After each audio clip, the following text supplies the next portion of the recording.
barcos inmensos saltando sobre olas gigantescas, peces espada cortando a otros peces, moviendo su prodigiosa arma, una morsa gigantesca abrazando a su pequeño hijo en un extraño ballet, un ejército de cientos de miles de individuos avanzando, como con una sola conciencia.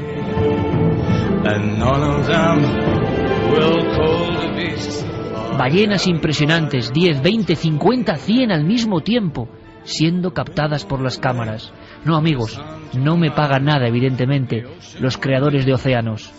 Lo digo como lo siento, como el que ve algo absolutamente prodigioso que te reconcilia con la imagen y con el trabajo de los hombres.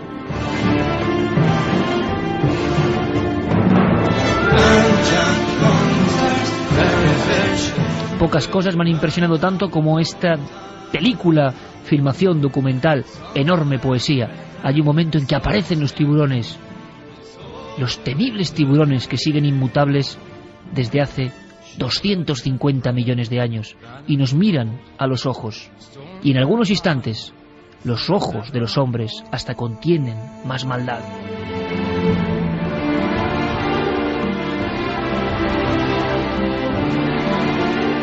Prodigiosas especies como el narval, con su cuerno legendario, su diente tomado como artilugio de unicornio, atravesando los hielos, una especie de armonía común que estamos rompiendo, una especie de identidad, de pertenencia al planeta. Hay un instante en este documental que a mí me pone la carne de gallina, un niño y su abuelo en un museo, y simplemente están mirando a los ojos de especies, especies en vitrinas, pero al fijarse, debajo pone animal extinguido. Extinguido en los últimos 40 años.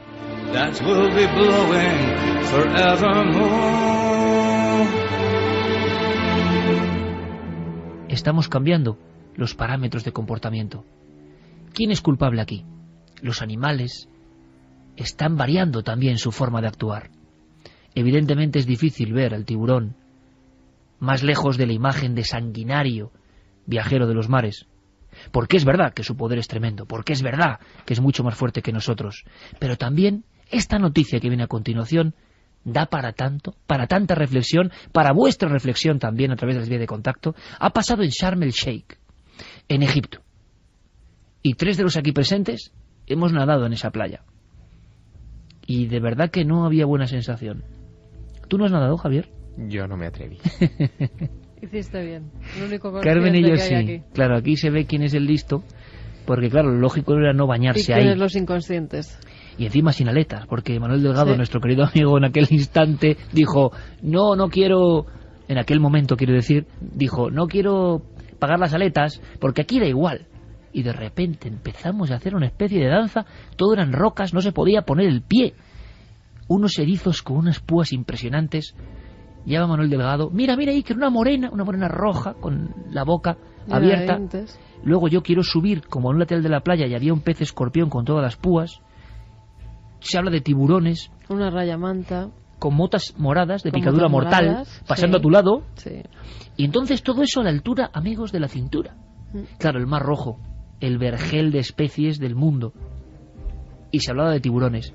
Os hablamos del año 99, en aquella inmersión que nosotros hicimos. Y de verdad, bueno, Javier, tú aunque no te sumergiste, esa sensación rara de ese lugar, un lugar como artificial para el turismo egipcio. Yo estuve por última vez en Sharm el Sheikh en 2005 después de un atentado, la explosión de un coche bomba cerca de un centro comercial, y me encontré con un lugar que ya antes a mí me parecía desolador, parecido a los resorts de turismo fuera de lugar, porque realmente Egipto, un país tan maravilloso, tan lleno de vida, de cosas que ver, de lugares interesantes que explorar, que de repente terminen ahí muchos viajes en Sharm el Sheikh, que en fin, yo entiendo que mucha gente quiere ir a tomar el sol y a relajarse, pero es un lugar que a mí por lo menos no me aporta nada. nada a mis inquietudes cuando piso un país tan Me parece un increíble lugar como es terrible, Egipto. ¿quieres que te diga? Pero que a mí me dio miedo. Es decir, es uno de esos lugares donde yo no me he sentido nunca ni amenazado en ningún sitio de Egipto, ni en Luxor, ni por supuesto en Asuán, o incluso en poblados nubios o en lugares dentro del desierto. Jamás. Pero allí se junta esa cosa de Occidente y Oriente mal mezclada, que no termina de darte paz, ¿no? Esa es la impresión que yo me llevé. Qué perfecto análisis, Javier. Es que esa es la situación. Sí, y que ahora pase esto allí, en ese escenario, lo que vamos a contar, pues realmente impresiona. Yo, vamos, si antes iba poco a Sharm el Sheikh, ahora no voy a ir nunca, ¿no? Y además la hospitalidad egipcia, evidente, maravilloso país para Increíble. conocer, pero este lugar es una rareza ahí. Nos pareció eso. Ahora, para ver y bucear, para los amigos que les guste el buceo, es un lugar impresionante, ¿eh? Claro, Eso sí. porque un poco para más allá gente están los especialista, arrecifes, ¿no? Para gente especialista, el mar para bucear es uno de los mayores lugares en los que puedes ver toda clase de especies extrañas. Claro, pero muchas espectaculares. venenosas, hay que decirlo. Claro, pero hay que saber dónde te metes. Bueno, recuerda que a una compañera que venía con nosotros... Pero no fue en la playa. No fue en esa playa, Fue ¿no? bañándonos en pleno Mar Rojo en mar abierto. Porque hubo una especie de serpiente de mar, ¿te acuerdas? Sí, eléctrica. Una especie de serpiente eléctrica le pasó por la espalda y toda la columna estaba en carne viva que se veía casi hasta el hueso. Sí, tuvieron que echarle en Toda el la barco columna. vinagre en la herida porque no tenían en ese momento en el barco además ningún otro medicamento o cosa para curarla. Y yo me acuerdo como esa chica gritaba, a grito pelado en medio del barco, echándole, ya te digo, vinagre en esa carne, pues que ese pez había dejado al descubierto. Porque estamos viendo que es como... Hay hábitats que son de ellos, de los animales, en libertad, que tienen que estar ahí. Y cuando esa mezcla que perfectamente ha descrito Javier, Oriente, Occidente, se mezcla de forma extraña, espesa, pues sí, hay fenómenos raros. Es un lugar azotado también por otras cuestiones, Sharm el Sheikh, pero en el aspecto del agua. ¿Qué ha pasado? ¿Por qué nos ha impactado tanto esto? Y luego, ¿qué versión conspiranoica, ya veréis qué material trae Santi, tiene todo esto? Vamos a hacer la crónica, Carmen. Viajemos a Sharm el Sheikh, le hemos puesto a todo el mundo en situación, playas un poco de arena oscura, de Espera, aspecto cerrado. no sigas, Vamos allá. no sigas, porque nos va a dar la descripción del lugar para que nos hagamos una idea de lo que ha ocurrido. La corresponsal del país en Egipto se llama Nuria Tesón y hemos hablado con ella. Vamos a ver, parece que hay un pequeño problema con ese primer documento, Va a con ese primer corte. describirnos Va ahora, cómo es ese perfecto. lugar. Noel ya lo tiene.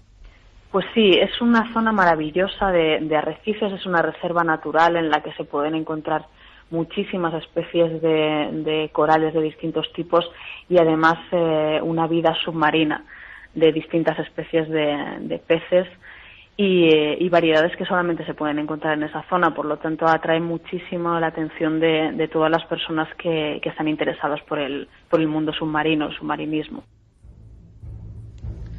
Pues en ese lugar que Nuria nos contaba que es como un Edén, ¿no? Un Edén marítimo, ha ocurrido que 4 turistas han sido atacados en los primeros días, 3 rusos y un ucraniano. Han sufrido diversas amputaciones por el ataque de uno o varios tiburones de punta blanca. Creían en un principio, al parecer en el morro tienen lo que es el pico, lo que sería el morro del tiburón de color blanco y por eso los reconocen como tiburón de punta blanca. Pero el suceso fue a más, porque las playas fueron cerradas durante unas horas, pero los turistas seguían bañándose. Y hay un primer dato para luego analizar. Vuelven a abrir las playas también, sin tener en cuenta que los tiburones no se habían ido o podían volver, porque los tiburones recorren mucha distancia en muy poco tiempo. Una turista alemana de 70 años se está bañando y de repente sufre el ataque de otro tiburón, que literalmente Iker se la come viva dentro del agua. Es entonces cuando ya por fin cierran las playas, pero aún así la gente sigue bañándose. Hay fotografías en las que se ve la prohibición y los turistas dentro del agua, inconscientes totalmente. Hemos vuelto a hablar con Nuria Tesón, esa corresponsal del país en Egipto, y yo le preguntaba que cómo se había vivido allí este suceso. Pues mira, al principio se ha vivido con bastante miedo y preocupación y ahora parece que después de algunas investigaciones que se han estado llevando a cabo durante la última semana, los ánimos están más calmados, pero lo cierto es que les preocupa mucho, pues porque el turismo es su principal fuente de ingresos y es un verdadero problema el pensar que puede haber un tiburón asesino en las aguas del Mar Rojo. Parece que esa hipótesis se descarta y que podría deberse al ataque de varios tiburones y no de uno solo, como se había especulado en un principio, y que se debería en cualquier caso al vertido de animales vivos que podrían haber atraído a estos escualos. El vertido de animales vivos, Iker, porque un transatlántico que transportaba ganado, muchos de los animales que habían muerto dentro del barco, precisamente frente a la playa de Sharm el Sheikh, son arrojados al mar. Eso pudo atraer a los escualos, que también hay que decir que cada vez tienen menos comida y van buscando la comida cada vez más cerca de la costa, más cerca de la playa. Tiene su gracia como ha calificado a estos tiburones de tiburones asesinos, ¿no? Cuando sabemos, y es un poco también para poner el dato de equilibrio en todo esto, sabemos que el hombre mata 75 millones de tiburones al año. Tal vez es la venganza de los tiburones. Pero esos tiburones, decía lo de la venganza porque ¿qué ha pasado con ellos? ¿Han podido cambiar sus hábitos? ¿Ya no tienen comida y tienen que acercarse a la costa? ¿O hay algo más? Se lo preguntábamos a Nuria. Que eran corderos, algunos de ellos vivos, que al no estar acostumbrados los escualos a consumir ese tipo de productos podrían haber cambiado sus hábitos alimenticios en los últimos tiempos. No solamente por este vertido en concreto, sino porque con el tiempo, como decíamos, es una zona muy turística y mucha gente se está acostumbrando para atraer a los peces, echar cantidades de comida, que ellos vengan, y eso podría estar cambiando los hábitos alimenticios de los tiburones. Lo estáis viendo, ¿no? A los turistas cogiendo del buffet de la mañana, del resort que hay justo en esa playa, sobras para atraer a los pececitos, muchos de ellos, la mayoría de los que hay en esa playa, venenosos, y luego, claro, las consecuencias son estas. Pero hay más hipótesis, y se han lanzado en las últimas horas, Iker. Se ha hablado de extrañas conspiraciones, incluso de tiburones con tecnología añadida. Yo se lo preguntaba a Nuria y esto me contestaba. Sí, hace unos días hubo unas declaraciones de un buceador que decía que tenía un compañero, un colega en Eilat, que es una zona de playa, una zona costera de Israel, en el Mar Rojo, en el que había encontrado al parecer un tiburón con un GPS.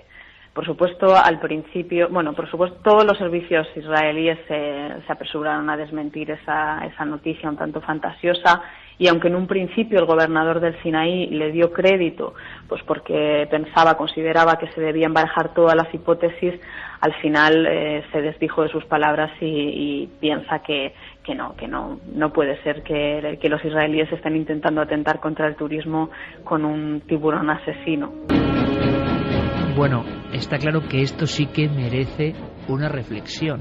Se ha publicado, incluso en un periódico aquí español, en El Mundo, hablando de el Mossad, tiburones en Egipto, teoría de la conspiración sobre este ataque clave a un centro de turismo.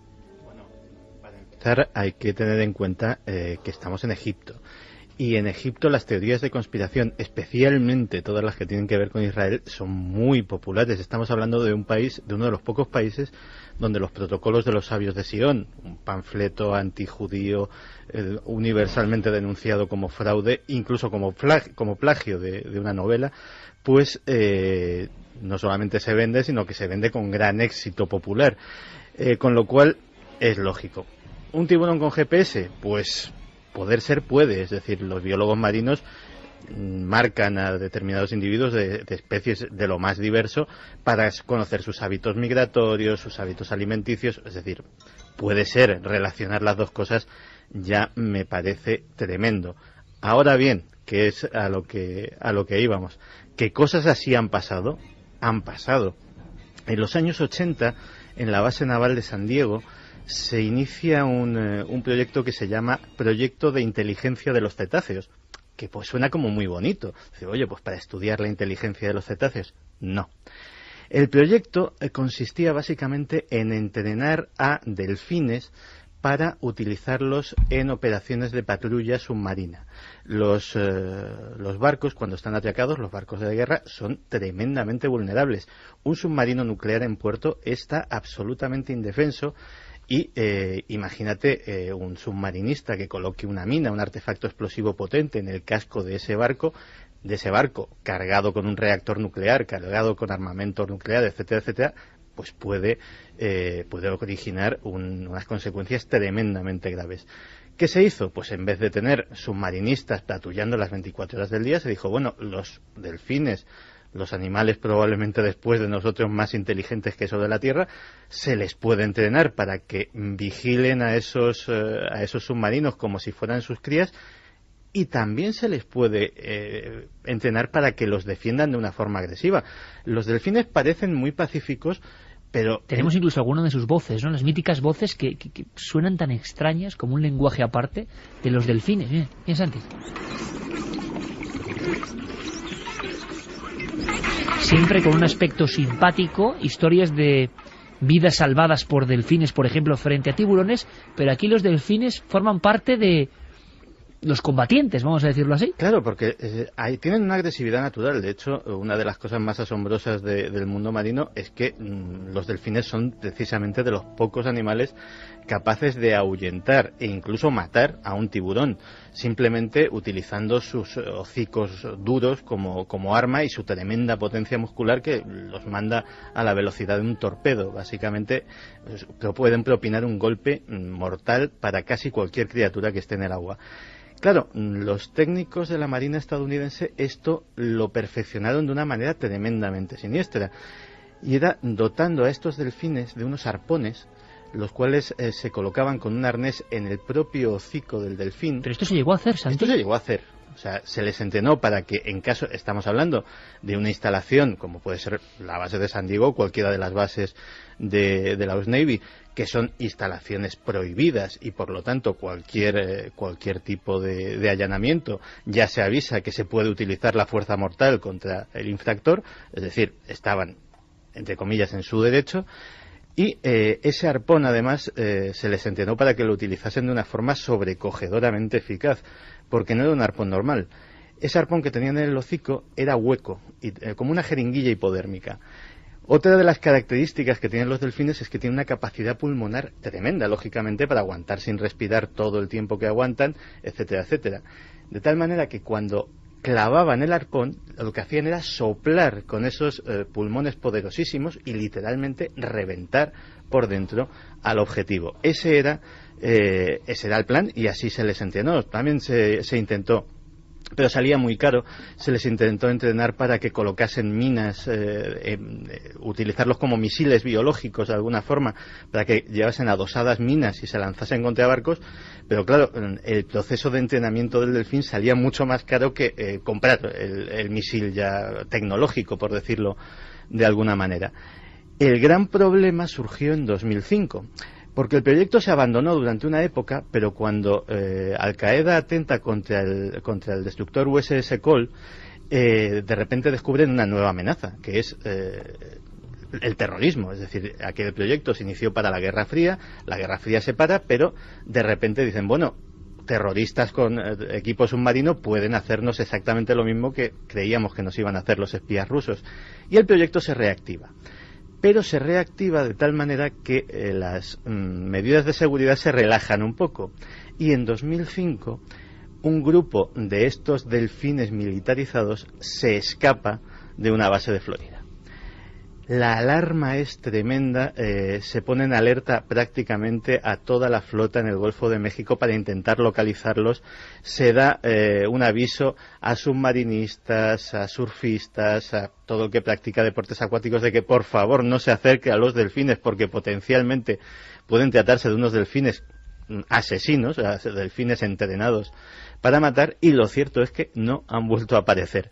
Yo creo que de alguna forma desertaron y volvieron a un medio en el que serían mucho más felices. A ver qué película de zoología fantástica supera esta historia de los delfines con arpón.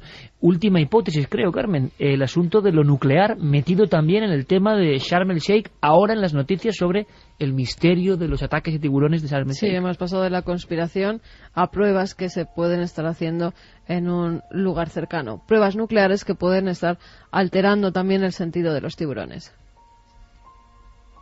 Sí, en el Golfo de Aqaba Es un golfo que comparte las costas de Israel, Egipto, Jordania y Arabia Saudí, y al parecer hay quien ha asegurado que se habrían realizado unas pruebas nucleares y que podrían haber producido emisiones que habrían derivado en un calentamiento del agua. Con lo cual también se estaría atrayendo a los tiburones porque buscarían aguas más cálidas en una época en la que no sería normal que hicieran esto. Sea como fuere, gran expectación sobre los hechos de Sharm el Sheikh, y como decíamos, incluso en titulares tiene ahora Javier Sierra en su pantalla la imagen de un tiburón con las fauces, y la verdad es que es impresionante. La dentadura es capturado. Es uno de los ejemplares capturados allí en esa zona, sí. Es absolutamente terrorífico. Es de hoy del Daily Mail, que además cuenta la historia de una de las víctimas, de Olga Marcinko, y dice: creí que era un delfín, ahora que estábamos también hablando antes de delfines, entonces hundió sus dientes en mí, mordiéndome una y otra vez.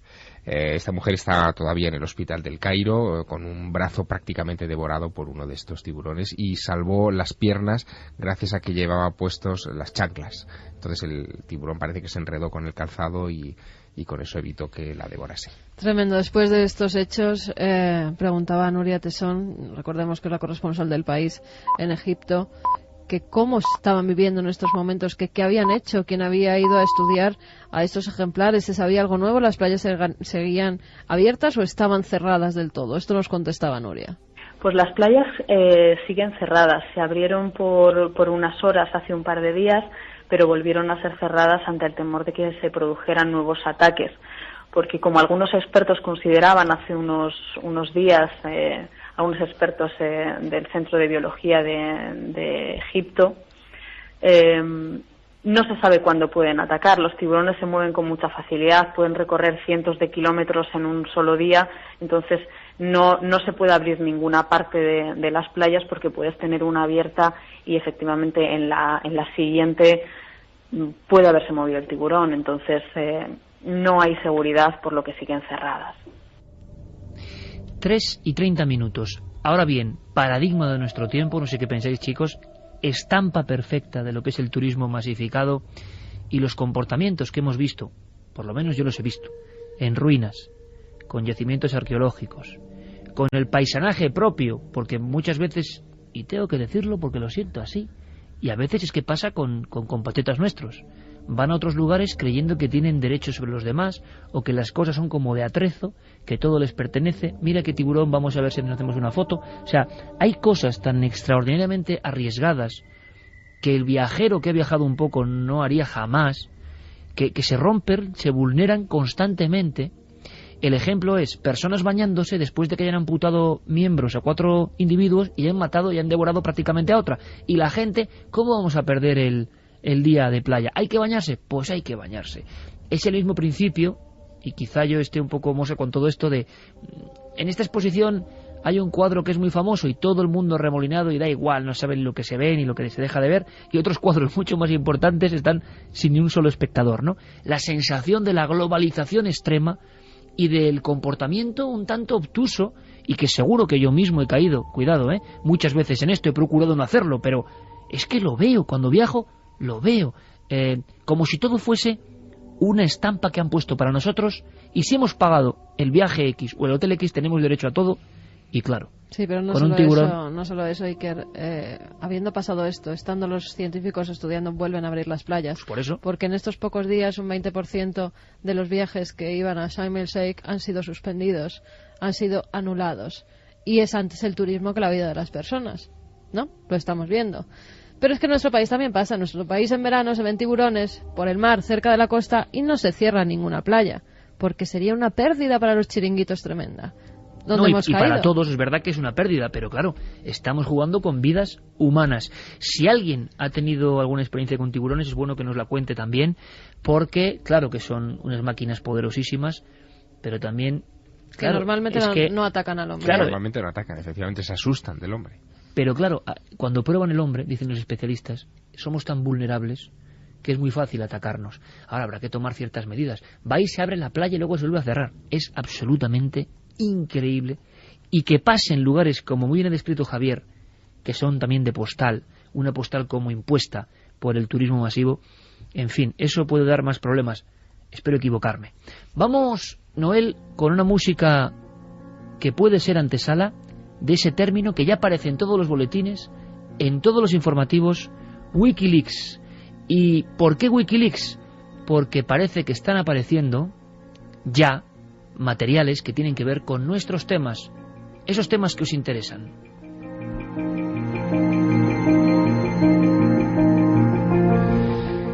Un extraño efecto luminoso sobre Noruega, primer acontecimiento y misterio sobre misterio. Pues sí, hace además, de estas fechas un año, día arriba o día abajo. Sí, el 9 de diciembre de 2009. O sea, justo ahora hace un año, prácticamente. Pues como celebración de ese aniversario, en diversos foros de corte conspiranoico ha empezado a correr como la pólvora una noticia que dice que uno de los famosos cables diplomáticos de Wikileaks se refiere a este fenómeno celeste y lo achaca al famoso HAARP, al famoso proyecto que tienen los norteamericanos de estudio de la ionosfera oficialmente en Alaska, y que bueno, muchos piensan que se trata de un arma climática, de un arma para controlar los terremotos. Hay teorías de todo tipo. No solamente eso, sino que el tal cable haría referencia también a una serie de búnkeres secretos que estarían en preparativo para una eventual catástrofe global, etcétera, etcétera. Yo, en cuanto tuve noticia, me fui directamente a la fuente que es Wikileaks. Estuve revisando todos los cables de la embajada de Oslo, todos los cables que se han revelado salidos de la embajada de Oslo. No aparece este cable. Revisé todos los cables de diciembre del 2009 por si acaso. Tampoco aparece nada por el estilo. Y luego revisé el cable en cuestión. Y el cable en cuestión primero tiene una característica que ya hace sospechar, que es que tiene clasificación de top secret. Si algo se sabe de todo lo que ha revelado Wikileaks hasta ahora es que no hay ni uno solo de los documentos que tenga esa clasificación. ¿Me estás hablando, Santi, de que empieza a haber fraudes sobre documentos que se hacen pasar como fuente de Wikileaks?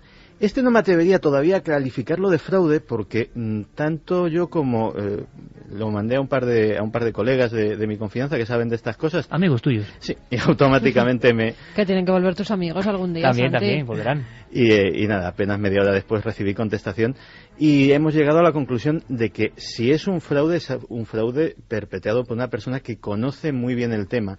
Hay estos cables y casi toda la documentación diplomática y secreta norteamericana tienen multitud de acrónimos, de siglas, de palabras en clave. Está codificado, por ejemplo, la fecha en la cual pueden ser desclasificados cada uno de ellos. Todo eso va de oficio, va automáticamente. Todos esos códigos son correctos. Es decir, estamos hablando de que si alguien lo ha hecho es alguien que conoce perfectamente el tema y tiene unos conocimientos importantes de lo que es el mundo de las comunicaciones secretas. ¿Y sería un experimento de HAARP que se escapó de control?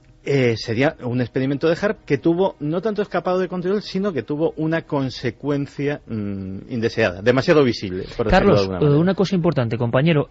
¿Ha puesto ya el vídeo Guillermo León en la página web? No sé si ha podido, porque hay problemas, imagino, de tránsito, pero nuestra idea era que las personas amigas de Internet pudiesen visualizar, si no lo haremos en las siguientes horas, lo haremos, esa espiral, porque es rarísimo el fenómeno. ¿Os acordáis muchos, verdad? Espiral azulada. De la que se dijo de todo en su momento. Parecía una carta Fener casi. Sí, era efectivamente, de repente en el cielo nocturno aparece un punto luminoso que empieza a dar vueltas sobre sí mismo, dejando una estela alrededor en círculos concéntricos perfectos, ¿no? Como te digo, se dijo casi de todo, y una de las cosas que se dijo más interesantes es que quizá aquello era la consecuencia de una prueba balística fallida de un lanzamiento de un misil desde un submarino R-30 Bulava desde el mar Báltico, y que fue visto precisamente por los ciudadanos noruegos y filmado, ¿no? Bueno, la cosa ha quedado en el misterio, y desde luego tampoco hay, al parecer, ninguna documentación rusa que hable de esta prueba balística Lo curioso fallida. es que empiecen a aparecer fenómenos, documentos, cables, como dice Santiago Camacho, dentro de Wikileaks, hablando de misterios, pero que es que ni siquiera estén en Wikileaks, porque el público está opinando sobre lo que filtran los medios. Está el vídeo, ¿verdad? Sí, está el vídeo, ikerjimenez.com, entran en blog y lo primero que se encuentran va a ser este vídeo. Un año después seguimos sin saber qué originó la extraña espiral luminosa de Noruega. Un año, y justo sale esto. Habrá que estar muy atentos, por eso Santiago Camacho va a ser un poco el inspector de Wikileaks. Perfecto, Santi, el nombramiento desde el corazón de Wikileaks, o el analista de la cara oculta de Wikileaks, porque ahora parece que va a empezar a surgir ese material que nos interesa especialmente, más que la política, desde luego, y hay que estar muy atentos, y Santi dará las claves con sus contactos, para que estemos bien informados semanalmente. Algunos temas darán para más, seguro, porque ¿os acordáis de aquella increíble oleada de desaparición de abejas? Se escribió mucho de todo eso. Extraños comportamientos de animales. Las abejas están desapareciendo. ¿Wikileaks habla de eso, Santi? No exactamente Wikileaks, porque sí es curioso ya el fenómeno, digamos, de la aparición del primer documento apócrifo de Wikileaks, tampoco lo es menos el caso que vamos a citar, porque digamos que el ejemplo está cundiendo. Y ya no solo se filtran documentos a Wikileaks.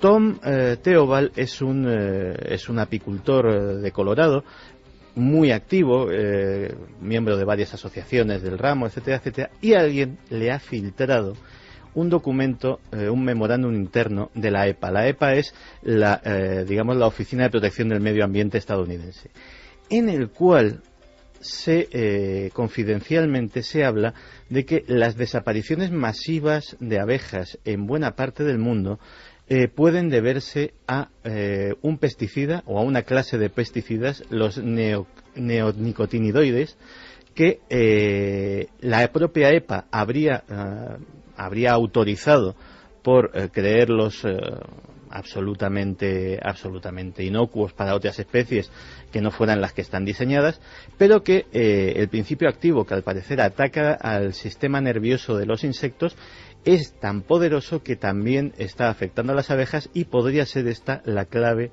de esas desapariciones masivas de abejas en buena parte del planeta. O sea, otro experimento fuera de control.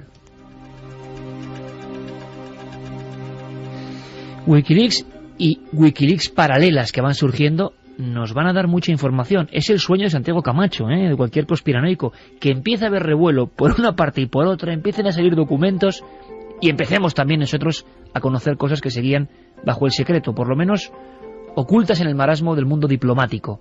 Seguro que en 7 días hay más cosas del misterio, apostaría por ello. Verdaderas apócrifas. Aquí va a empezar a haber una criba. ¿Qué dice nuestro público, Carmen? Pues vamos con mensajes, vamos a repetir que las vías de contacto: 27699, palabra clave milenio, espacio, vuestros mensajes, milenio3 con número @cadenaser.com y www.cadenaser.com. Daniel nos decía: Santi, ¿qué opinas del atentado de Suecia? No es extraño que haya coincidido con todas las manifestaciones y la detención de Assange. ¿No es curioso que haya sido en Suecia en donde lo acusan de violación? Pues la verdad es que no lo conozco en detalle, acabamos casi de conocer la noticia. Y hombre, desde luego, a día de hoy, un activista, pongamos, de Al-Qaeda, no tiene mejor sitio para llamar la atención de todo el planeta que precisamente Suecia, justo cuando, a pocos días de la ceremonia de entrega de los Nobel, con todo el revuelo de lo de Julian Assange, se ha convertido en uno de los focos de atención mundial. Y desde luego, si se trata de un lugar para llamar la atención para un terrorista, es prácticamente ideal. Iba a decir una cosa como de perogrullo, pero qué de cosas están pasando, qué de cosas están pasando en el mundo en esta franja de tiempo precisa que estamos viviendo. Qué bueno tener un micrófono para poder contarlo también, ¿no? Fina Tomás de Vilanova nos dice que triste el ser humano tratando de hacer de un mamífero tan sociable como es el delfín un destructor. Fernández de Zaragoza decía que los SEALs entrenaron a delfines para defender sus puertos durante la guerra de Vietnam. Un abrazo a todos. Alba de La Coruña: uno de sus delfines asesinos puede ser Gaspar, que andaba por las costas gallegas, y algo se habló sobre el tema de que fuese un delfín espía. Nos decían también por ese delfín gallego. Conozco el caso de los delfines soldado y lo que se dijo que podía ser uno de estos, el que atacó a varias personas en Galicia hace unos meses. Bueno, Caramba, pues interesantísimo hay que dato. profundizar, sí señor. Nunca mejor dicho. Jesús desde Madrid nos dice: vemos los ataques de tiburones como al horrible sin ser conscientes de que es el ser humano el que les ha invadido y el que está destruyendo su hábitat. Papero Serrano nos dice: hola, cuando de adolescente vi la película Tiburón quedé muy impresionado. Yo creo que se nos ha quedado a todos Sí, aquí la la música, musiquita sí, cuando sí, entramos en el agua. No sé si es por eso que incluso ahora con 40 y tantos años me da reparo o miedo meterme en el mar. Así que no entiendo cómo la gente se seguía bañando a pesar de los primeros ataques. Buen programa cada sábado. Espero vuestro regreso a las ondas. Daniel nos decía: tiburones asesinos, los únicos asesinos, los humanos. El mar no es nuestro hábitat, todos los animales merecen respeto, incluso los de granja. Alan, que hacía referencia a la Cueva de la Luna, que es un lugar cargado de energía y se recarga de quien entra allí. Abel, saludos, creo que ha habido algo de sugestión por vuestra parte. La música recordaba al mar y las olas y mucha gente por eso votó las ondas. Yo voté al cuadro. Bueno, es que en cierta forma la música puede influir. Yo Claro. estaba hablando fuera de micrófono con Manuel porque hay músicas neutras. Hay músicas que no te dicen nada para hacer este tipo de experimentos. No me puedo creer que haya música de la nada. Hay músicas neutras. Así que la tendremos que utilizar para próximos experimentos. Da un poco miedo, ¿eh? Música neutra. Bueno, hay mucha música neutra que no dice nada, ¿eh? O sea, que tampoco hay que esperarse.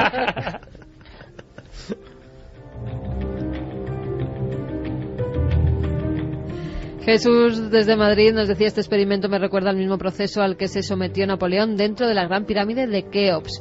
Javi desde Burgos: mientras hacía el experimento me ha pasado una cosa muy curiosa. En los momentos anteriores estaba jugueteando con una baraja Zerner que me regalaron con un libro. Dejé la baraja sobre la mesa y justamente al terminar ese efímero minuto levanté por curiosidad la primera carta de la baraja y estaba ahí la carta en la que pensé, casualmente, el círculo.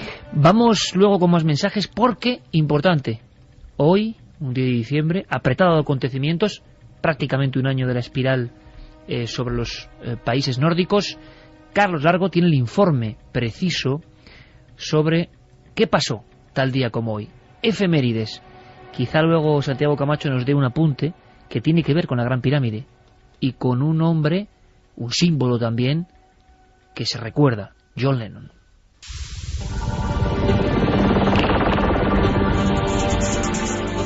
...12 de diciembre de 1863... nace el pintor noruego Edvard Munch, autor de misteriosas obras como El grito o La muerte y la doncella, que representan muchos de sus pensamientos: la angustia, la enfermedad y el fin de la vida. Y creo que son precisamente estos sentimientos de desolación y soledad los que Munch coloca en sus trabajos. Lo muestra a través de personajes en estados emocionales alterados y de estrés, mediante una gran psicología en su interior. Todas sus obras eran igualmente poderosas y han sido fuente de inspiración durante años para muchos artistas.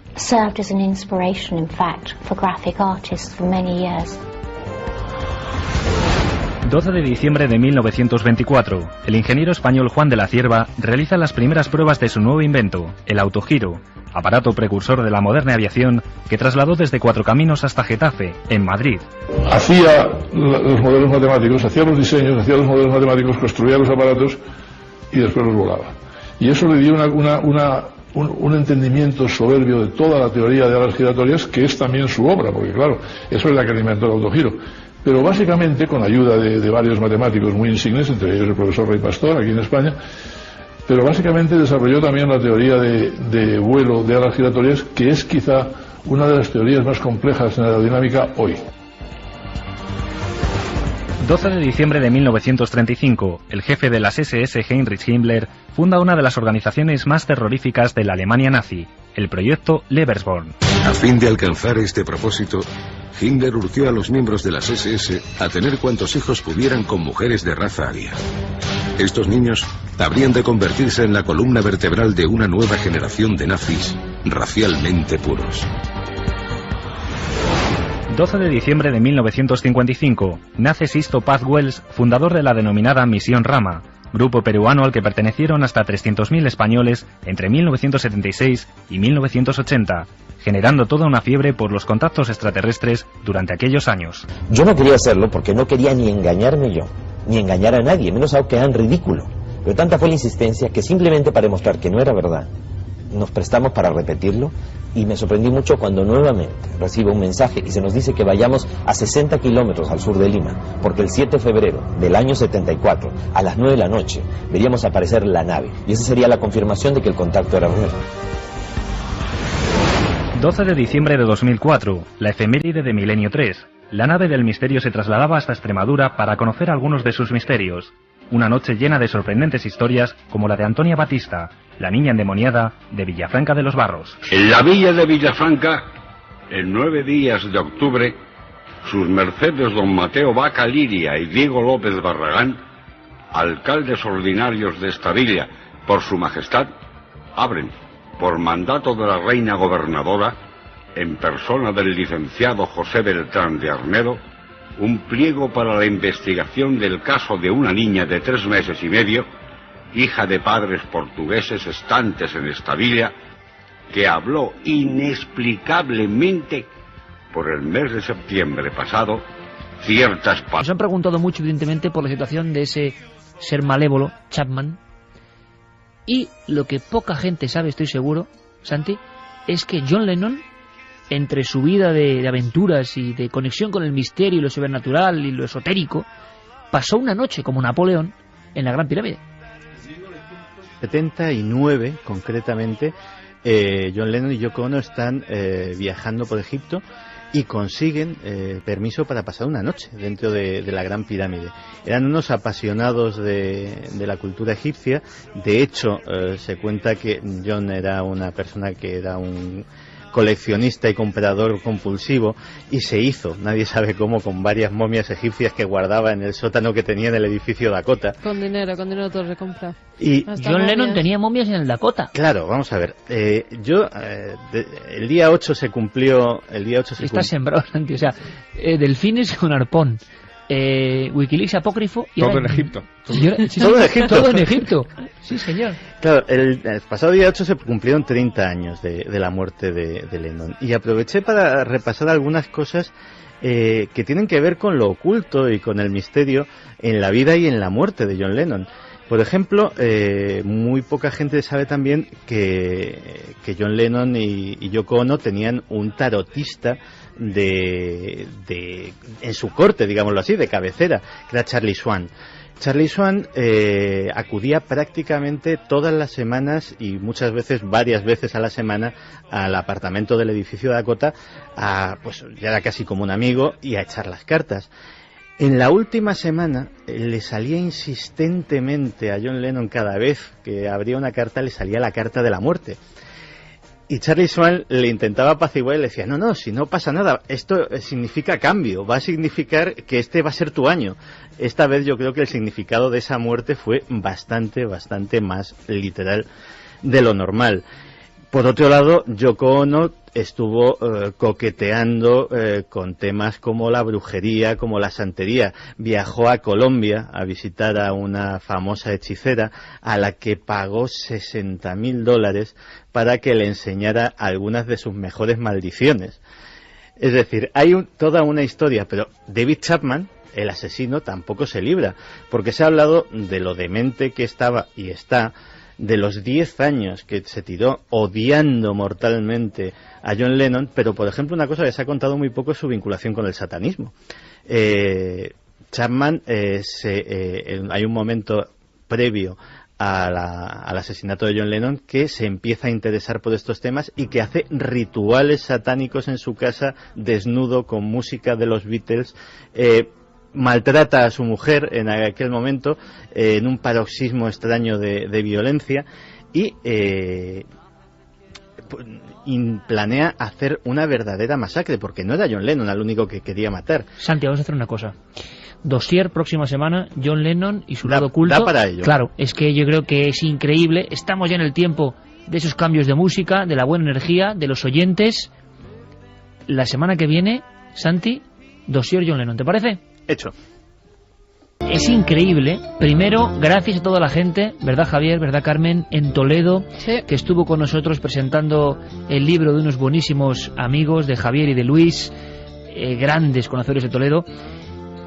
Qué acogida, qué cariño, pero nos sorprendió porque hubo personas que vinieron, por ejemplo, con imágenes de su boda, y en la boda ponían esta canción, y toda la boda de, no sé, 200 personas, no sé cuántas, apagaban las luces, sonaba alegría, y todos debían ser millenarios, porque vamos, una boda y la música, esta música exactamente. Totalmente. Increíble. Ganadores Iker de ese libro, el libro de Milenio. Uno es para Manolo, que nos decía: Océanos es una obra maestra que conmueve la conciencia de la buena gente y debería ser de visión obligatoria por los mandatarios del mundo. Y en los colegios. El segundo es para Abel, que decía: saludos, creo que ha habido algo de sugestión por vuestra parte. La música recordaba al mar y las olas. Mucha gente votó las ondas, por eso llevo T cuadrado.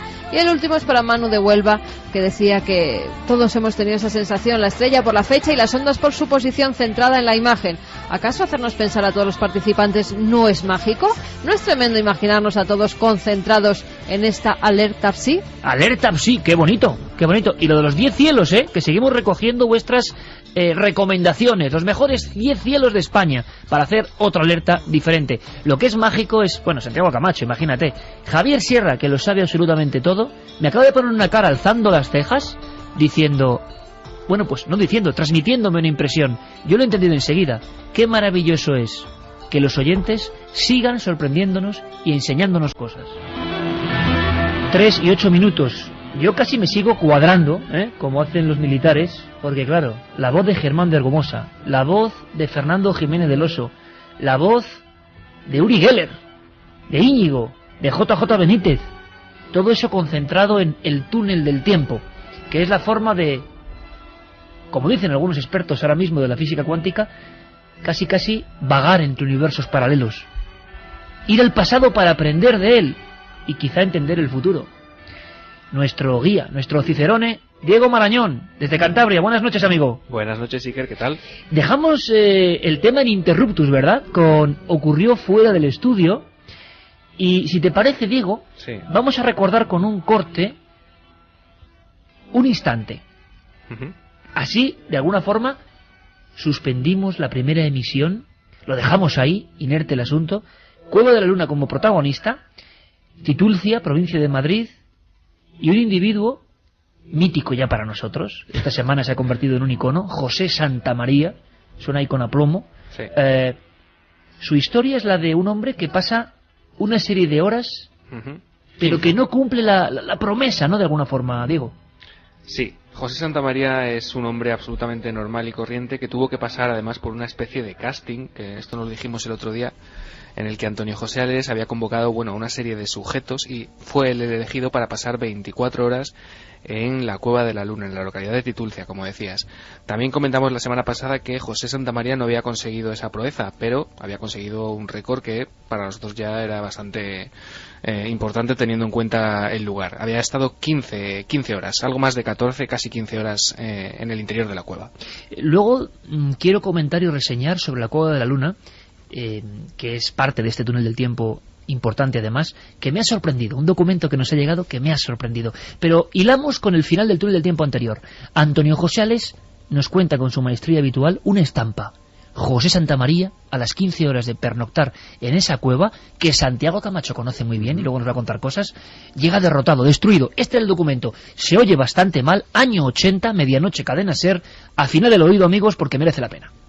Pasaron 15 horas y tras encontrarse a sí mismo en los pasillos tenebrosos de la Cueva de la Luna, en una lucha absolutamente dramática, le recogimos. Venía muy mal, muy cansado, prácticamente agotado, lleno de humedad, olía el todo a humedad y caían lágrimas de sus ojos, seguramente porque él creía que había fracasado. No tuvimos valor de entrevistarle en ese momento. Nos limitamos a abrazarle y a ayudarle a subir la empinada, aunque corta, cuesta que conduce desde la Cueva de la Luna a la superficie. Extraño experimento el de Antonio José Ales. ¿Por qué 24 horas ahí dentro? ¿Qué tiene esa cueva para provocar que no se llegue a la conclusión de esa especie de apuesta?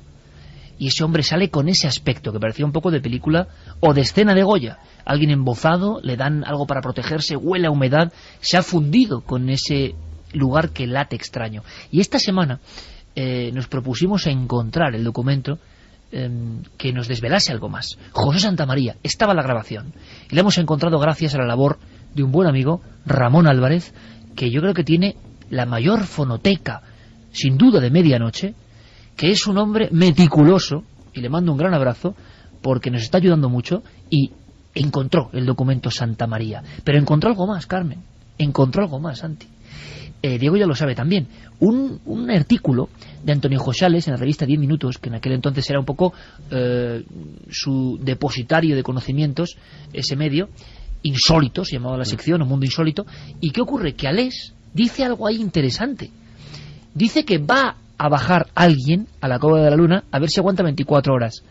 Pero dice que nadie ha soportado más de 14 o 15, no recuerdo ahora, horas ahí dentro. Dice 14 en el artículo. Qué curioso, porque luego la historia de José Santamaría dará la razón a esa profecía, ¿no? Sí, sí, en efecto, es un artículo que se publicó el 21 de febrero del 89 y en el que se dicen cosas absolutamente, bueno, en el estilo de Alés, ¿no? Por ejemplo, hay algún párrafo un poco truculento, ¿eh? Sí, que merece la pena resaltar. Por ejemplo, Alés decía que las características del recinto hacían pensar en un centro para el sufrimiento y que la cueva, como un ser vivo, mostraba la perfecta dualidad dentro de un marco general opresivo y siniestro. A mí me encanta, no sé si se puede decir que me encante, pero me ha llamado mucho la atención unas líneas del artículo en el que dice: Iker, ¿tú sabes lo que es la cadaverina? Sí, la cadaverina, ese olor de la muerte, ¿no? Sí, señor.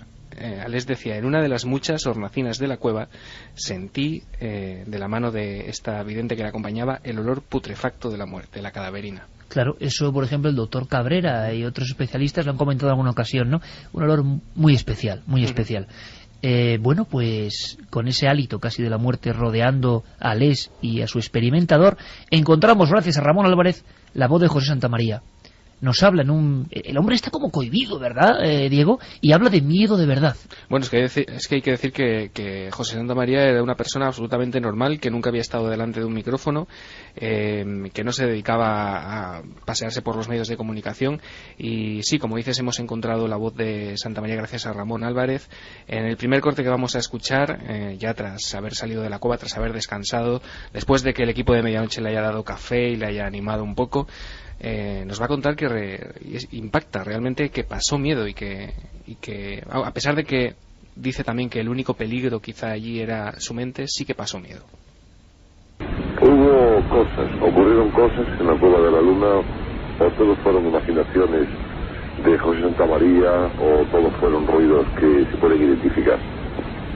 Hombre, hubo ruidos que sí, que luego por supuesto los he identificado como he dicho antes, pero en fin, en ese momento yo ahí abajo, pues sí, hubo momentos que sí, que pasé miedo, sí, no lo puedo negar, y sí, miedo, pero de verdad.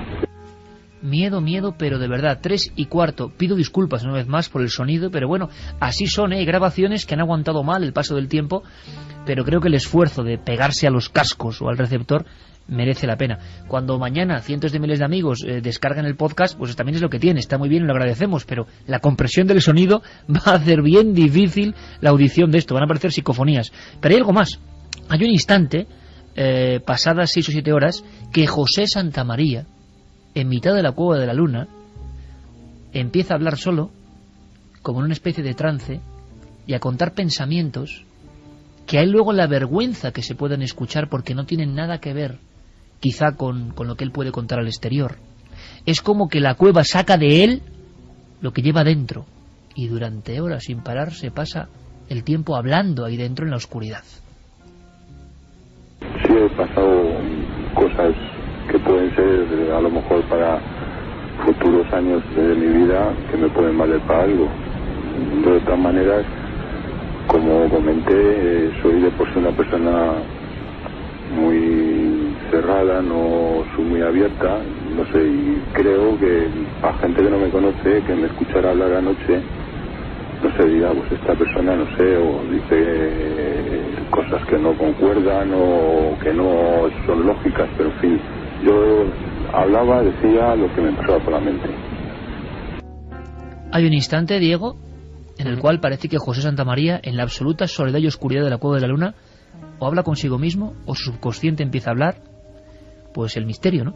Ahí está. Una de las frases que dijo y que a él y que incluso a él le impactaba, ¿no?, cuando la escuchaba después en el estudio con Alés, era: no va a poder conmigo. Se refería a la cueva.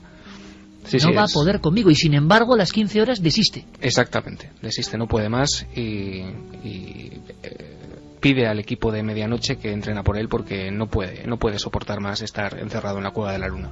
Esto te va a sorprender, Diego, y va a sorprender a la audiencia. Santi, tú estuviste en la Cueva de la Luna en una conexión que ahora vamos a escuchar, donde también nuestro compañero en aquel instante, Francisco Contreras, lo pasó bastante mal, gracias a una ocurrencia de Carmen, que es en el fondo le hiciste ser un poco Santa María. Oye, ¿por qué no? Sin saberlo. Y no conocíamos la historia de Santa María. Pero Santi, fíjate, Santi, que es un crack, evidentemente, y yo aprendo mucho con él, resulta que me suelta algo así cuando le comento: Santi, vamos a completar el túnel del tiempo, vamos a escuchar a ese hombre que fue utilizado como cobaya del experimento, y que, si nos escucha Santa María, no se enfade. Me refiero a, bueno, pues eso, un hombre que se prestó a un experimento único en aquel instante y que nosotros casi repetimos inconscientemente, sin saberlo. Y Santi me describió algo de la cueva. Estábamos en la redacción de la cadena SER, ahí al lado, y me hablado de las dimensiones de la cueva, de cómo la vio él y del cambio. Sí. Yo la primera vez que voy a la Cueva de la Luna, pues debería ser el año 90, más o menos. Voy acompañado de unas personas y me encuentro con un lugar impresionante. O sea, con un lugar que desde la luz o la ausencia de la acústica, la humedad, la sensación opresiva que había en todos sitios, y incluso se da una circunstancia. Una de las personas que me acompañaban pues necesitaba muletas para desplazarse, y en una galería que había mucho más baja que las otras, y que era un sitio además especialmente siniestro en el que se sentía algo, hay un momento en el que yo me doy la vuelta, le veo, le digo si necesita ayuda, y en ese momento pierde pie, pero pierde pie de una forma muy curiosa, pierde pie como si alguien le empujara. Y él tiene la sensación, o sea, y él, cuando le pregunto, digo: tío, ¿qué ha pasado? ¿Te has caído? ¿Te has hecho daño? Tal. Dice: alguien me ha empujado. Pues yo tenía la sensación, eso ya es muy subjetivo y como tal lo lanzo. Yo me llevé, cada uno de los que fuimos nos llevamos una, y yo me llevé la sensación de que allí había algo. No me preguntes si una energía, si una presencia, pero se percibía algo que no se percibía con los sentidos. Aquello era un lugar que respiraba en cierto sentido muerte, pero que estaba vivo, que tenía una vida interna. La siguiente vez que fui con Fran Contreras, que fue un momento, fue una noche inolvidable por muchas cosas, entre otras cosas porque aquella conexión hubo que entre otras cosas, que despertar a un empleado de la telefónica local para que nos tendiese cable telefónico hasta los interiores de la cueva, puesto que evidentemente la cobertura de telefonía móvil era absolutamente imposible. Fran lo consiguió, porque lo conseguía todo a golpe de entusiasmo, y claro, llegó el momento de bajar y de hacer ese primer reconocimiento. Y me encontré con una cosa que no me esperaba.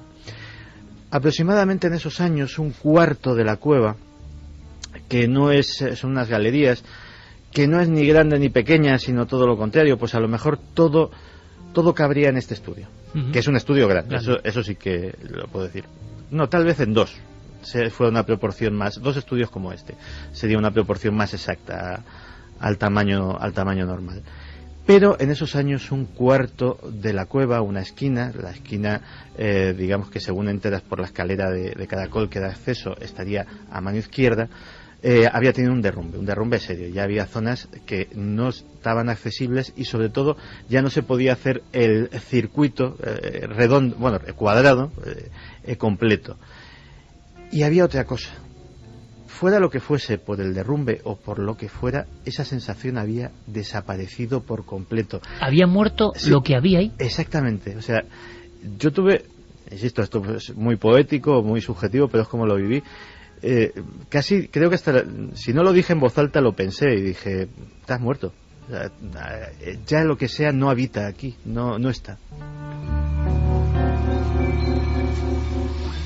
Tampoco nadie sabe para qué se construyó o se modificó la entraña de Titulcia para hacer esa cueva, pero hay una emisión, y es verdad que con enorme entusiasmo conseguimos algo que yo creo que no es moco de pavo, que es la transmisión en vivo del sonido desde el interior de la Cueva de la Luna, donde la cobertura es imposible.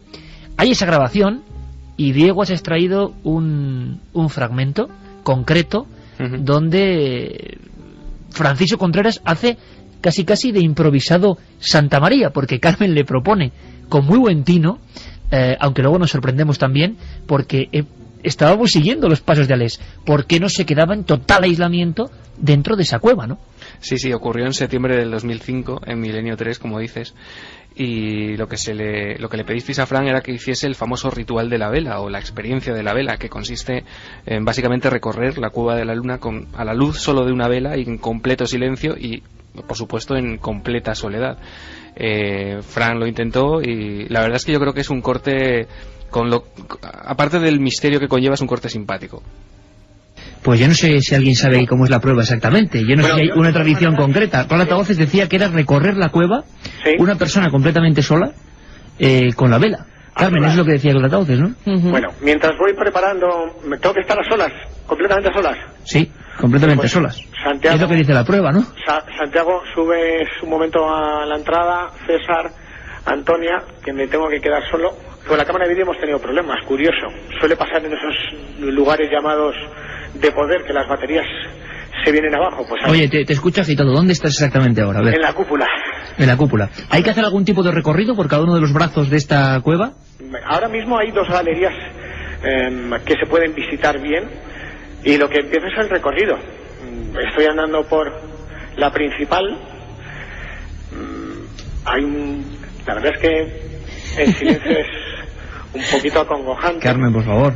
La humedad que hay hace que salga abajo de mira que se ríe de hacerlo pasar mal a Francisco Contreras. Es increíble. Estoy viendo a Alberto, a Antonio, a Noel, a toda la gente. Fíjate, la galería no impone tanto. La galería no impone. Esta primera galería no me impone tanto, pero por donde voy a pasar ahora, esto es harina de otro costal, ya no solamente por la oscuridad que hay, porque solamente he puesto una vela al final del pasillo, sino por el terreno. Hay una verja, porque no se puede visitar, espérate que la quite. Espérate. La verdad es que un esfuerzo técnico terrible, y porque hay partes de la cueva que las condiciones del suelo no son las mejores. Te decía Santiago que es arcilla, y es que yo meto el pie y se me ha hundido media bota. Improvisado Santa María, Carmen. Sí. Es increíble. Porque hay Fran, supongo que se llevó su cámara, hizo fotografías. Yo aquel día... Hay otra escena que es brutal, sí. Claro, porque... Era del hombre elegante dentro de la Cueva de la Luna. Yo aquel día no recuerdo si por boda, bautizo o comunión... Una boda, tenías una boda. Sí. Acudía al llamado de Fran, que en aquel momento pues colaboraba con Milenio. Yo esporádicamente no tenía, digamos, el puesto fijo que tengo ahora, y como conocía el lugar y conocía un poco la historia, oye, pues acércate conmigo y vamos a que cuentes también pues la historia y tus impresiones del lugar. Y yo iba traje de 3 piezas, pero de 3, corbata, con chaleco incluido. Sí. Yo, hombre, iba hecho un puñetero lord inglés. Y la verdad es que no hubo mucha diferencia en las cosas que hicimos en el interior, Fran y yo. Pero Fran, no sé cómo se las arregló, que salió de barro hasta las cejas. Y yo te juro que no me manché ni los zapatos. Vamos, el pañuelito en la solapa, o sea, una cosa absolutamente increíble. Una experiencia muy bonita, justo antes de embarcarnos en la historia de la tele, septiembre de 2005, y ya he mencionado yo a Noel Calero, Sí, sí. Parece mentira, pero Noel también se hace mayor. Era un niño. Era un niño. Bueno, pues la Cueva de la Luna, la conexión pasó fuera del estudio, ahí estaba Milenio 3, pero es que medianoche, éramos seguidores de medianoche, como, repito, inconscientemente lo hicimos, y además ahora mismo me cuentan mis compañeros que ha llamado la mujer de José Santamaría. No me lo puedo creer. Sí, sí. Sí, está Carlos hablando con ella. Y qué bueno, qué bueno. Y José Santamaría que por lo menos vamos a ver si podemos hablar con él, ¿no? Saludarle, aunque sea, porque desde luego qué experiencia más bonita. Esto es la magia de la radio. Desde luego. Esto es la magia de la radio, Diego Marañón. Directo, el poder del túnel del tiempo, el poder de decir historias bonitas de la radio, de poner unas grabaciones con más de 30 años que se escuchan mal, que Diego las recupere, que amigos como Ramón Álvarez nos ayuden, y que ahora, digamos, a las 3:27, aquel hombre que estaba allí en la soledad más absoluta se llamaba José Santamaría. José Santamaría, buenas noches. Hola, buenas noches. De verdad que muchísimas gracias, primero por escucharnos y segundo por querer saludarnos, porque ese eras tú hace más de 30 años, amigo. Sí, señor. El sábado pasado os escuché por primera, os escucho muchas noches, y el sábado pasado, ya te digo, estaba escuchando la radio y cuando empezaste a hablar José Santamaría, dije, pues eso, yo estaba en la cama, yo escuchando la radio, estaba en el comedor y me levanté y le dije, mira, que están hablando de mí de cuando estuve en la luna, que entonces mi mujer era mi novia. Estaba soltero todavía. Oye, José, ¿y qué pasó en aquellas 15 horas? ¿Por qué solo 15 horas? Pues no sé, ya han pasado tantos años que ya casi no me acordaba mucho de ello, pero vamos, sí tengo gratos recuerdos. Gratos recuerdos y sin embargo no miedo, que también hizo acto de presencia, ¿no? Pues sí, hombre, es que estuve muchas horas ahí metido. Como ya dijisteis, el único que me dejaron entrar, el reloj me lo quitaron, simplemente comida, que me llevaron, dije, pide lo que quieras, comí un poco de embutido y plátanos, y 4 velas, era lo único que tenía. ¿Y estabas allí solo, José? Sí, solo. ¿Con 4 velas? ¿Y conocías la cueva o no? No, era la primera vez que iba yo allí, no había estado en mi vida. Wow, ¿y cuando bajas abajo, cuál es tu primera impresión? Hombre, bajamos, me acuerdo que aparte de yo, yo oí, porque yo escuchaba mucho el programa de José Antonio Alés, era un asiduo escuchador del programa. Normalmente me acuerdo que en aquella época, después de dar el programa de José María García, a continuación daban el programa de José Antonio Alés. Y un día que pidieron unos voluntarios que dieron el teléfono de la cadena para que llamaran, para hacer esa prueba. Entonces yo llamé y por lo visto de todos los que llamaron nos cogieron a 3. Entonces nos citaron en la cadena SER, nos llevaron allá a la cueva, hicieron un sorteo y me tocó a mí, que lo hicimos dentro de la cueva. Es decir, bajamos al principio y había un micrófono colgando, al poco de bajar unas escalerillas que había para llegar a la cueva, y allí hicieron el sorteo y me tocó a mí. Entonces volvimos a salir fuera de la cueva y ya hicieron todos los preparativos y creo que fue a las 12 de la mañana, a las 12 de la noche, porque fuimos por la mañana, y a las 12 de la noche era cuando me metieron y ya estuve ahí aguantando. Y José, ¿y tú en qué momento ocurre ese instante que nos ha impresionado de verdad? Ya lo contabas ahí lógico, ¿no? Con cierta impresión.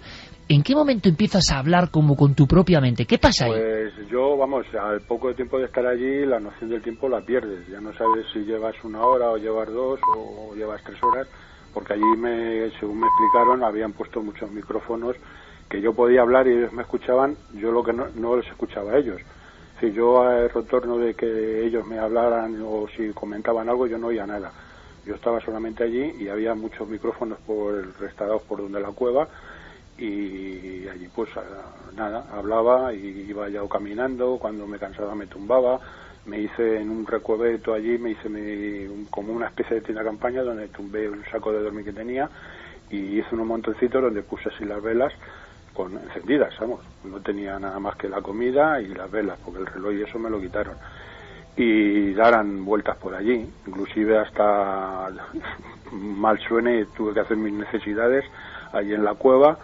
Y nada, y ya... Claro, porque eras un Robinson Crusoe en ese momento, con el objetivo de estar un día en prácticamente la oscuridad. 24 horas, Oye, una cosa, José, muy interesante. Santiago Camacho nos hablaba de que cuando, y fíjate, esto es mucho antes, tu experiencia, sintió que aquello latía, que estaba vivo, que había algo, ¿no? Que es difícil de definir. ¿Tú lo sentiste? Sí, yo sentía a las horas ya de estar allí, ya te digo que se pierde la noción del tiempo. Pues sí, sentía cosas, algunos ruidos. Hubo una vez que inclusive me asusté bastante porque iba caminando por la cueva y vi un ruido no muy grande que dije, saltó así como un taco que me sorprendía.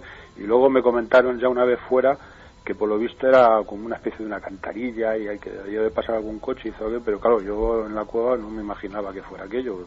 José, tú dijiste en antena, en la entrevista con Antonio José Alés, en ese momento mítico de la radio que hemos recuperado, que quizá todo lo que habías reflexionado, lo que habías vivido dentro de la Cueva de la Luna, en ese estadio, ¿no?, donde se pierde el control del tiempo incluso, podía ser importante para tu vida futura. ¿Ha sido así? Pues hombre, no lo sé exactamente, porque yo luego he seguido mi vida normal, ¿no? Vamos, ya no he hecho ningún experimento de estos, excepto eso que te he comentado, de que nos invitó a un castillo, pero vamos, allí fuimos con mucha gente, porque fuimos más de 20 y tantas personas.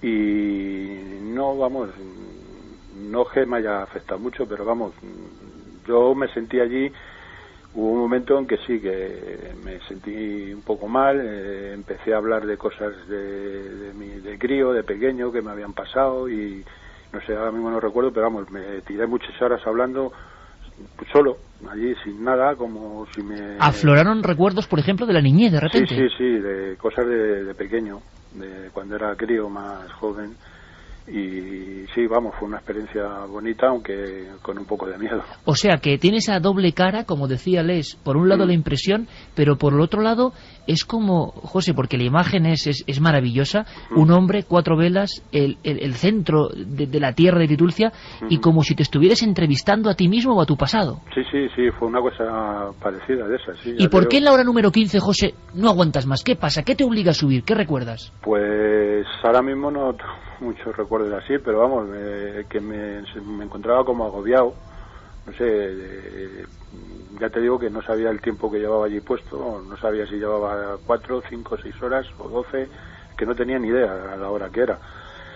Y ya pues lo que te pasa, que estás allí solo, ya aburrido, había dado muchas vueltas por la cueva, con una de las velas de las 4 que tenía iba encendiendo de 2 en 2 para, digo, yo no sé el tiempo que me durarían las velas, porque eran unas velas corrientes de estas de 10 o 15 centímetros, redonditas normales, y aguantaba pues con ellas, iba encendiendo 2, así, llegué a gastar 2 enteras, yo sí recuerdo, y me quedaba todavía 1 y media, y ya te digo, me paseaba por allí, tumbaba, intenté dormir, pero no, eso fue, que luego lo que me comentaron, dice, si te hubieras quedado dormido, a lo mejor hubiera llegado, pero digo, no pude, fue imposible conciliar el sueño. ¿Repetirías, José?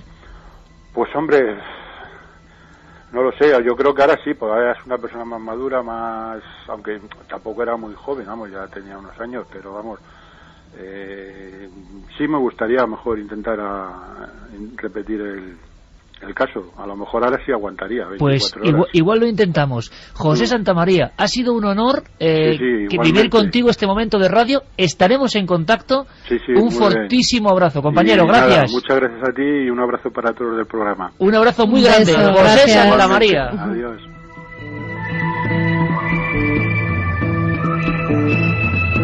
Esto es como un poco regalo de Navidad. Hay momentos en que la radio combina sus piezas de tal forma. La magia de la radio, ¿no? Oro puro. Diego, ¿cómo te has quedado? A mí me ha parecido el colofón perfecto a la clave Santa María de la que llevábamos hablando toda la semana. Yo creo que no podíamos acabar mejor esto. Bueno, fíjate que nos conjuramos todos. Había que saber qué le había pasado a este hombre. Y seguro que con él, porque es curioso, las claves que ha dado, primero, de persona absolutamente normal, nada comprometida con estos temas, pero que le ocurre algo. La infancia aflora.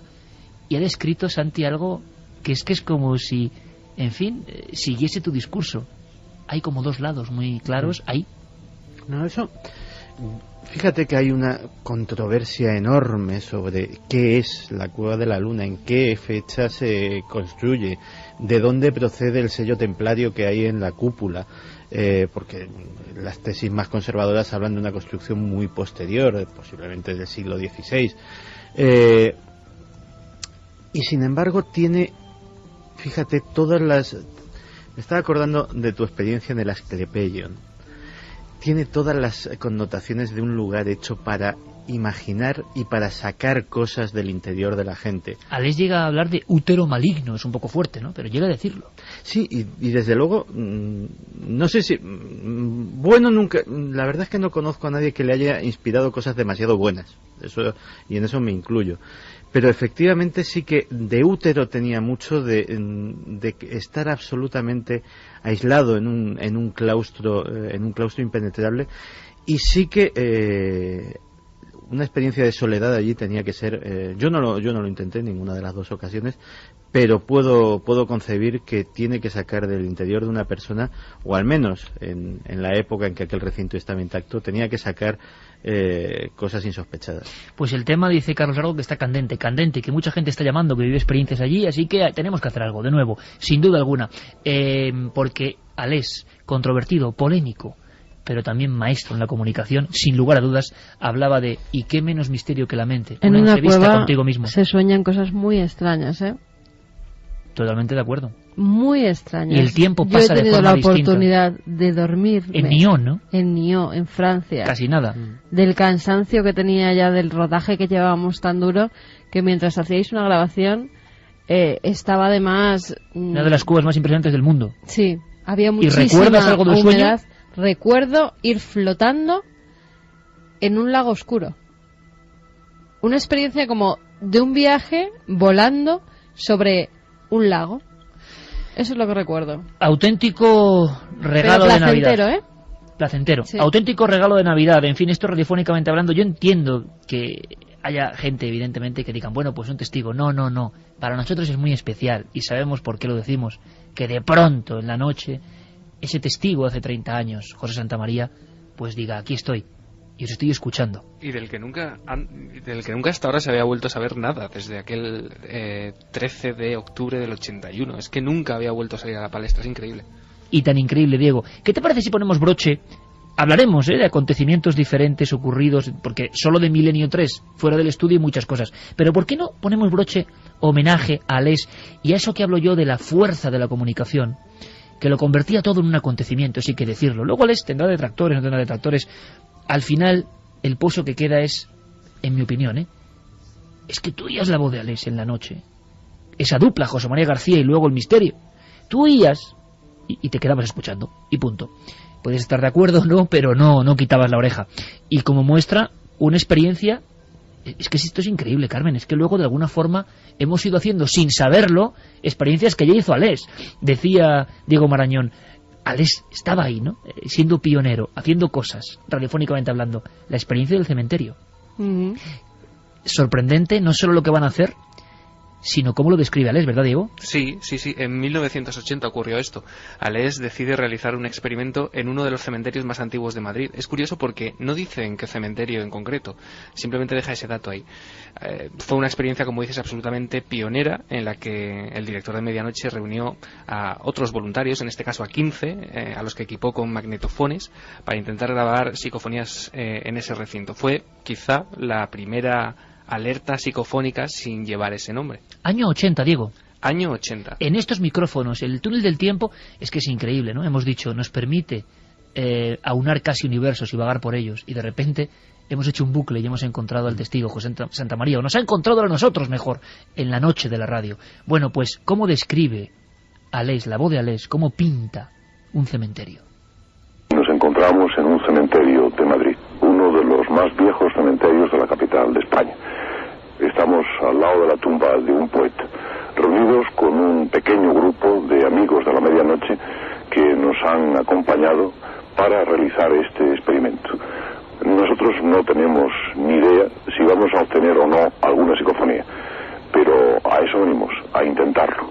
Hay tumbas muy viejas, algunas de ellas derruidas, algunas de ellas suponemos que olvidadas ya, tumbas lujosas, ángeles con los brazos rotos, otros ángeles nos indican que hemos de guardar silencio, con unas figuras realmente espeluznantes. Son imágenes que pueden quitar el sueño a muchos, sin duda ninguna.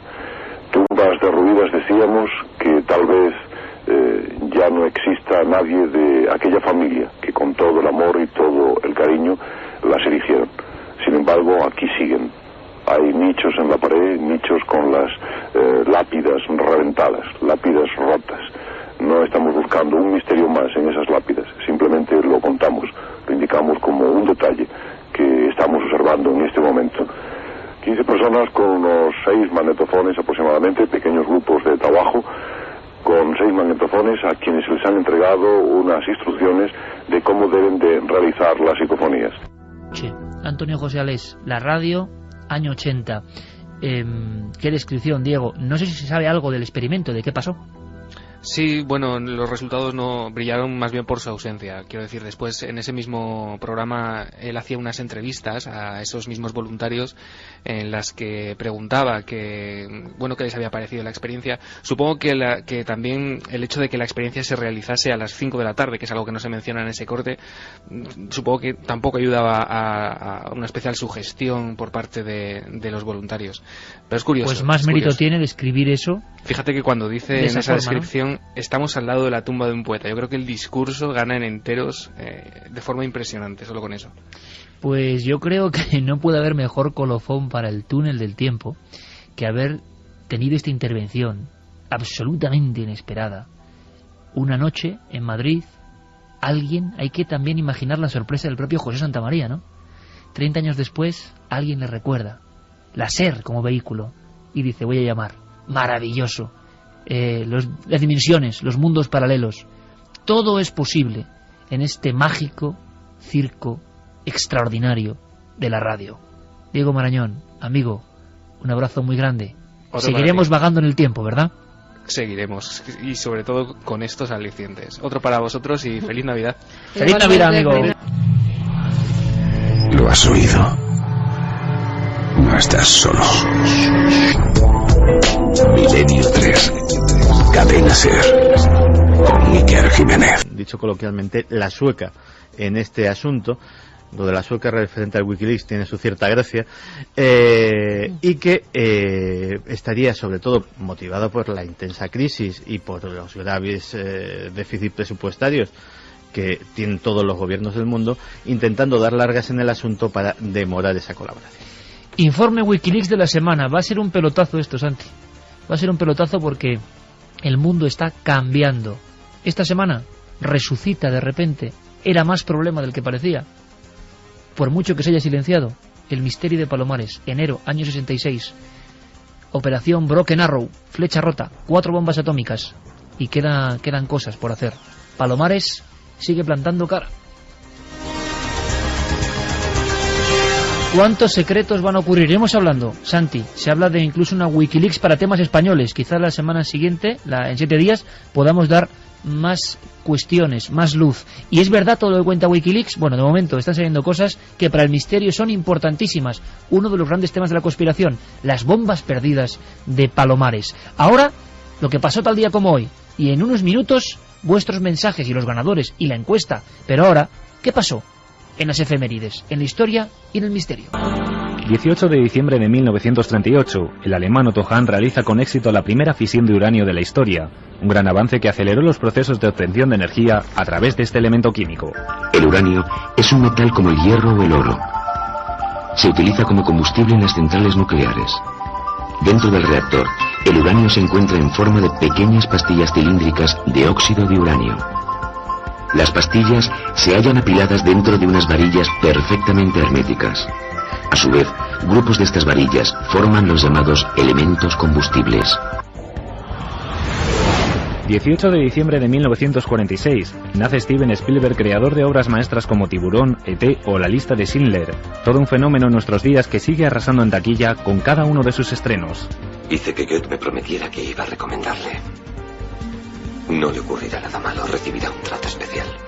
Las órdenes que llegan de Berlín hablan de un trato especial cada vez con más frecuencia. Prefiero pensar que no se refiere a eso. Digamos, trato preferencial.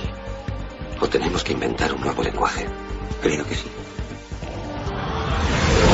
18 de diciembre de 2003, Gary Ridgway es condenado a cadena perpetua. Acusado de haber cometido 48 crímenes, el famoso asesino de Green River confesó más tarde haber matado a 23 mujeres más. Señor Ridgway, se declara culpable de 48 cargos de homicidio en primer grado, porque es culpable de cada uno de ellos. Sí.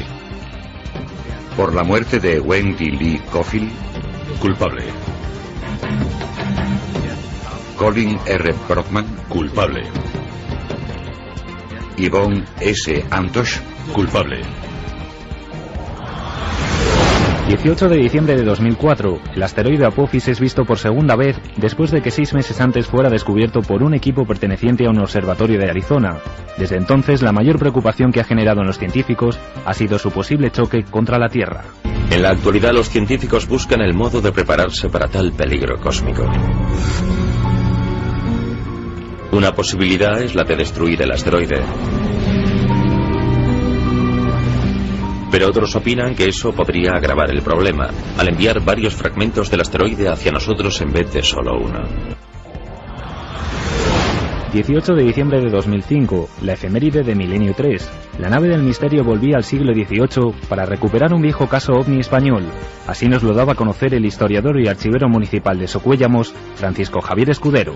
Siendo como las 6:03 de la mañana, estando muy serena y clara, se apareció en el horizonte de la villa de Calahorra, Reino de Granada, dice, un globo tan cristalino como el agua más pura, de figura de una gran botella con el cuello retortoso y dilatado, saliendo por encima de la Sierra Nevada, dejando conforme caminaba 2 líneas de espeso humo que se conservaron separadas hasta que se deshizo el globo. Y los últimos 6 minutos para vuestros mensajes, vuestras opiniones. Pues fíjate, Gandar nos dice, Palomares es la razón de la longevidad de Fraga, y luego dice que la radiación no da poderes. Aunque hay 2 versiones, ¿no? Que se bañó en la playa de Palomares y cómo sostiene, por ejemplo, JJ Benítez, jovencísimo reportero en la época, que fue en otra playa. Ahí está el misterio. Maite nos decía, feliz Navidad a todos, gracias por hablar hoy de John Lennon. Es uno de mis ídolos, era un genio, ojalá le hiciésemos caso y ¿Qué vivamos... impacto ha producido John Lennon, no? Totalmente, y vivamos todos en paz. Además emitían desde la cama esas famosas emisiones en las que decían que la paz, bueno, pues podían estar 10 horas hablando, entraban reporteros, únicamente entraban las camareras a hacerle la cama y él seguía, ellos seguían hablando. 10 horas hablando y hablando, parecían de Milenio, parecían de Milenio. La gente a saludarles, a insultarles, sí. Era una cosa absolutamente increíble. Más que conspiración, no será maldición. El edificio Dakota albergó la semilla del diablo y se dice que el edificio quedó marcado. Nos lo comentaba Maite desde Valencia. Y la zona es preciosa, pero es el verdad edificio que el edificio es muy bonito, pero es muy macabro, ¿eh? A mí no me parece bonito, a mí no me lo parece sé. Bonito. A mí, claro, voy con la sugestión de la historia y estás allí y, no sé, impresiona. Es un poco oscuro, es un poco como de la luna también. Jesús desde Madrid nos decía, Lennon, personaje rodeado de un halo de misterio casi palpable, mirada enigmática, tenía muchos problemas con la vista, además no quería llevar gafas, y llegaron a encontrársele subido a uno de los carteles de las calles para ver en qué calle estaba, porque no veía 3 en un burro si no llevaba gafas. Por cierto, hablando de gafas, Yoko Ono sacó las gafas ensangrentadas originales y rotas de John Lennon en la portada de un disco, y ello le granjeó muchas amenazas de muerte por parte de sus fans. Pero vaya juego macabro, ¿no? Bueno, voy a dar los ganadores primero, que luego no me da tiempo. Uno de los libros de Milenio es para Lennon, que nos decía, personaje rodeado de un halo de misterio casi palpable. Pues mira, ese era Jesús de Madrid. Mirada enigmática y profunda, compositor mágico, vida intensa y muerte trágica. Otro es para Fina, que decía, la letra de sus canciones era muy profunda. Yo creo que Yoko fue una parte y una fuerte influencia para John Lennon. Bueno, pero hay algo que está claro. Han pasado 30 años y el tsunami que acaba de provocar John Lennon en los mensajes de los oyentes significa que está vivo, es decir, como toda esa gente que dejó un pozo de algo, a favor, en contra, imagino que más a favor que en contra, evidentemente, como artista, pero está ahí presente, o sea, es decir, Lennon y ¡pum!, la atención de mucha gente. Y el último libro es para Pedro Pablo de Madrid, que nos decía, enhorabuena por el programa de La nave del misterio, seguid muchos años. Sobre la muerte de Lennon, leí que Chapman declaró que le había asesinado tras escuchar el disco de Sargento Peppers, porque unas voces le decían lo que tenía que hacer. Pero si realmente fue así, ¿por qué el día del asesinato no le asesinó por la mañana cuando Lennon y Yoko Ono salieron del edificio Dakota en vez de pedirle un autógrafo sobre el disco? Hace falta un dossier 2, está clarísimo. Wikileaks particular nuestro sobre más cosas de Lennon. Lo pide el pueblo, porque está clarísimo. A mí me ha encantado. Así que, bueno, espero que a vosotros, amigos, también. Bueno, es que nuestro compañero ahora, Javier Alonso, tiene también un poco de pinta de Lennon, ¿verdad? Yo me he dado cuenta ahora, se parece un poco a John Lennon también. La encuesta, no 56,5%, sí 43,5%. ¿No creen que el asesinato de Lennon fuera una conspiración? Aquí yo me he equivocado. Yo pensaba que evidentemente la gente iba a estar más de acuerdo con algún siniestro, ¿no?, movimiento para acabar con Lennon, pero Ahí está la encuesta, inamovible. Como digo, el pueblo ha hablado. Santiago Camacho, como siempre, muchísimas gracias. Carlos Largo, Fermín Agustí, Noel Calero, Coque Peinado. Feliz Navidad, amigos. Hasta mañana. Sed muy felices. Feliz Navidad.